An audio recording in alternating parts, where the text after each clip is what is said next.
Shalom, shalom. Soyez les bienvenus dans l'émission To Solo la Bible. Émission To Solo la Bible, lelo na ye na persévérance et patience. Navandi na tali makamususu na vie, patience eza clé. Oyebe bele ba eshua na vie à cause ya manque ya patience. Balingi ba mona nzambe lokola magicien. Nzamba asalela bango ka lelo. Patience efutaka. Soki eza na eloko ba parents photo chichi bana, to enseigner bana patience. Oyebi yum to lonaka. Olonaka, continue toujours kolona, un jour kobuka. Bato basalaka bilanga, bazaka na patience. Pour bilanga mususu, egoso ba 3 mois, mususu 6 mois, mususu 1 année. Mais aza wana chaque jour na bilanga na ye. Aza ko rose yango, aza ko sopela mai, aza ko bongisa, aza longola matita mabe. Mais aza patient ebike ekoblo un jour ekobota. Patience efutaka mama. Patienter na vie, kolemba te, continuer à patienter, koluka pete, otala gauche droite. Ezala batu mususu, ba memaka batu na ba erreur. Oh te, faut salaboy, to kende boy, to salaboy. Te, yoka mingi Saint-Esprit. Yoka mingi Saint-Esprit. Ebele ba eshua na vie à cause de manque à patience.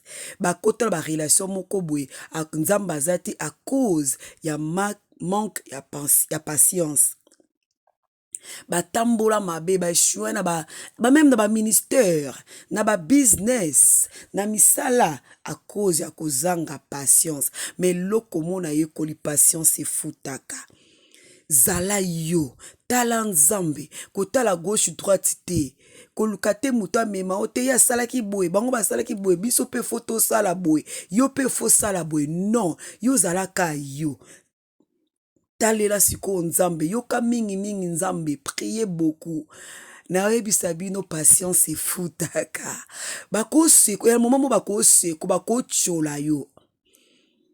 Mais yeba ke nzambe, o abengaka, so abenga yo, apona yo, atinda yo, a capacité na domaine mususu. Ezala ba misu abenga bango fo bavanda esika moko, mais bazo wela ko tambola, ko kende partout, batindi bango te bango moko, yango baza ko échouer. Zela temps oyo nzambe akotinda yo okende, abengi yo, aponi yo, maintenant na tindi yo te zela. Mingi ba okenda bitinda bango moko, yango bazo kenda ko échouer. Patience efutaka.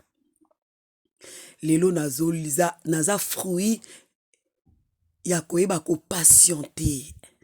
Okoleka na humiliation, na ba critique. Mais zala toujours calme. Mukolo wana o ebeta, o nzamba oya, afuta yo, afuto please. Bible lobi clair. Bao bakimaka jusqu'à la fin, bango nde balata ba couronne. Po kimati na suka, faut eba ko patienter. Ato lembi ovandika ozo zela. Ate zo simba to zo zela. Ata bazo tonga. Ata bazo critiquer. Ata basali ba réunion. Ozo yo zo talaka epa nzambe. Misuna yo ezo longwe pa nzambe te. Afutaka.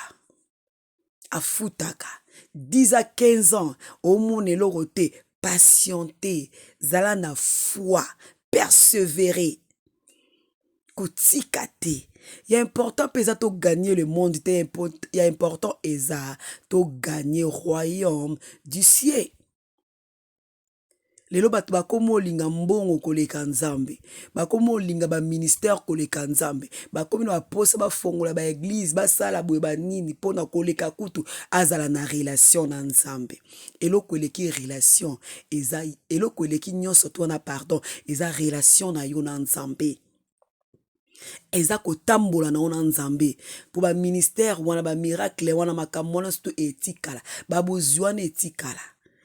Mais relation na ona nzambe ke nango ti mukolo Yesu oya otelema kote nini ozala kote nini tango Yesu aye. Nzamba pesa ne biso nyonso tout ozomona sa mokile pesa mela biso fo pesa biso photo vivre ngo ya mabete. Mais pour simbango faut ba ko patienter na vie. Faut ba ko patienter na vie. Patience eza clé ya makambo ebele. Patience efuta yo patience efongolo baporte patience ekomema na élévation patience efutaka